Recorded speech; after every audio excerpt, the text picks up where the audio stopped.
وہ وقت یاد کرنے کے لائق ہے جب عمران کی بیوی نے کہا کہ اے پروردگار، جو بچہ میرے پیٹ میں ہے میں اس کو تیری نذر کرتی ہوں، اسے دنیا کے کاموں سے آزاد رکھوں گی، تو اسے میری طرف سے قبول فرما، تو سننے والا ہے، جاننے والا ہے۔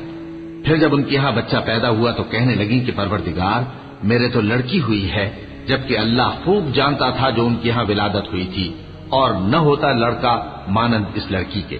اور کہنے لگی میں نے اس کا نام مریم رکھا ہے، اور میں اس کو اور اس کی اولاد کو شیطان مردود سے تیری پناہ میں دیتی ہوں۔ تو اس کے پروردگار نے اس کو پسندیدگی کے ساتھ قبول فرمایا اور اسے اچھی طرح پرورش کیا اور زکریا کو اس کا کفیل بنایا۔ زکریا جب کبھی عبادت گاہ میں اس کے پاس جاتے تو اس کے پاس کھانا پاتے۔ یہ کیفیت دیکھ کر ایک دن مریم سے پوچھنے لگے کہ مریم، یہ کھانا تمہارے پاس کہاں سے آتا ہے؟ وہ بولی کہ اللہ کے ہاں سے آتا ہے، بے شک اللہ جسے چاہتا ہے بے حساب رزق دیتا ہے۔